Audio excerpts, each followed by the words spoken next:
Hello, നമുക്കിന്നൊരു chicken biryani ഉണ്ടാക്കിയാലോ. അപ്പോൾ ചിക്കനിലേക്ക് ഇഞ്ചി, വെളുത്തുള്ളി, പച്ചമുളക് ചോപ്പ് ചെയ്തത്, കുറച്ച് പെപ്പർ, പിന്നെ കറി മസാല, മഞ്ഞൾപ്പൊടി, മല്ലിപ്പൊടി, മുളക് പൊടി, പിന്നെ കുറച്ച് തൈര്, നാരങ്ങ നീര്, ആവശ്യത്തിന് ഉപ്പും, മല്ലിയില, പുതിനയില ഇവയെല്ലാം കൂടി നന്നായിട്ട് മിക്സ് ചെയ്ത് വയ്ക്കും. പിന്നെ ചട്ടിയിലേക്ക് കുറച്ച് എണ്ണ ഒഴിച്ച് ഇഞ്ചി വെളുത്തുള്ളി പേസ്റ്റ്, സവാള, ചെറിയ ഉള്ളി ചെറുതായിട്ട് ക്രഷ് ചെയ്തത്, ഇതെല്ലാം കൂടി ചെറുത് നന്നായിട്ട് മിക്സ് ചെയ്യുക. എന്നിട്ട് നമ്മുടെ ചിക്കൻ അതിലേക്കിട്ട് നന്നായിട്ട് മിക്സ് ചെയ്യുക.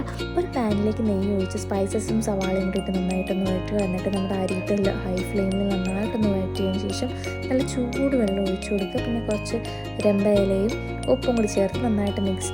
ഇനി അതിൻ്റെ പകുതി ചോറ് നമുക്ക് വേറൊരു പാത്രത്തിലേക്ക് മാറ്റി വയ്ക്കുക. എന്നിട്ട് അതിൻ്റെ മുകളിലായിട്ട് ചിക്കനും ചോറും മല്ലിയിലയും പുതിനയിലയും ഗരം മസാലയും പിന്നെ കാഷ്യൂം കിസ്മിസും ഇട്ട് ലോ ഫ്ലെയിമിൽ ഒരു 10 മിനിറ്റ് കുക്ക് ചെയ്യുക.